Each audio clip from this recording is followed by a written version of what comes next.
আমার সবজির তালিকায় খুবই পছন্দের একটা খাবার হচ্ছে লাউ চিংড়ি। আমার কাছে খুবই ভালো লাগে লাউ চিংড়ি খেতে। আর আমার হাতের লাউ চিংড়ি খেতে কিন্তু ভীষণ মজার হয়। সেটা আমি খুবই মজা করে রান্না করতে পারি। আজকে সেই রেসিপিটি আপনাদের সাথে আমি শেয়ার করব। চলেন শুরু করে আজকের রেসিপি। আমি এখানে একটা লাউ নিয়েছি। লাউর জন্য নিয়েছি পেঁয়াজ, কাঁচামরিচ, টমেটো, রসুন কুচি। চলেন আমি কিভাবে রান্নাটা করি সেটাই আপনাদের সাথে শেয়ার করব। এখানে দিয়েছি 3 টেবিল চামচের মতো সাদা তেলটা, দিয়েছি পেঁয়াজ কুচি, রসুন কুচি, কাঁচামরিচ কুচি, টমেটো কুচি দিয়েছি। তারপর দিয়ে দিব স্বাদ মতো লবণ। আবার অনেকে আছেন লাউর খেতে তেজপাতা, দারচিনি ব্যবহার করেন, কিন্তু এটা আমি টোটালি স্কিপ করি। আমার কাছে কোনো রকম গরম মশলা লাউতে দিতে একদম ভালো লাগে না। খুবই সিম্পল ওয়েতে আমি লাউটা রান্না করি, এটাই আমার কাছে বেশি ভালো লাগে। আর আপনাদের কাছে একটাই রিকোয়েস্ট, আপনারা অবশ্যই আমার আজকে এই রেসিপিটা ফলো করে একদিন লাউ রান্না করে দেখবেন। আপনাদের কাছে কেমন লাগে অবশ্যই আমাকে কমেন্ট করে জানাবেন। এরপর দিয়েছি আমি 1 কাপের মতো চিংড়ি মাছ, যেটা হচ্ছে লাউর মেন একটা পার্ট চিংড়ি মাছ। তো আমার চিংড়ির কালারটা হয়তো বা দেখেই বুঝতে পারছেন চিংড়িটার কালার এমন কেন। আমি সবসময় ফ্রিজে চিংড়ি মাছটা ফ্রোজেন করে রাখি। তো আপনাদেরকে বলি আজকে আপনি চিংড়ি মাছ কীভাবে ফ্রোজেন করে রাখবেন। প্রথমে চিংড়ি মাছটা আনার পর খুব ভালোভাবে কাটার পর খুব সুন্দরভাবে ক্লিন করার পর আপনি জাস্ট শুধু চিংড়ি মাছে হাফ চামচের মতো হলুদ দিয়ে দিবেন, 2 থেকে 3 টেবিল চামচের মতো দিয়ে দিবেন হচ্ছে আপনার তেল। এরপর আপনি জাস্ট 2 থেকে 3 মিনিটের মতো সিদ্ধ করে চিংড়িটা নামিয়ে নেবেন। এরপর এটাকে ঠান্ডা করে আপনি ডিপ ফ্রিজে রেখে দিবেন, আর সেটার স্বাদ কিন্তু অনেক দিন লাস্টিং করে।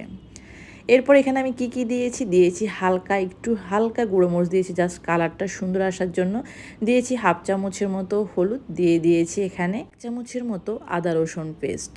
আমি রসুনটা কুচানোও দিয়েছি, একটু পেস্টও দিয়েছি স্বাদটা আরও বেশি আসার জন্য। মশলাটাকে আমি প্রায় 5 মিনিটের মতো কষিয়েছি। ভালো একটা স্মেল আসার পর আমি লাউটা অ্যাড করব।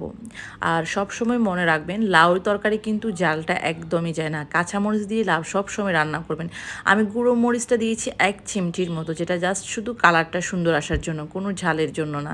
কারণ লাউতে কখনো ঝালটা একদম ভালো লাগে না। কাঁচামরিচের ফ্লেভার দিয়ে আপনি লাউ রান্না করবেন, সেই লাউটা খেতে কিন্তু ভীষণ দারুণ লাগে।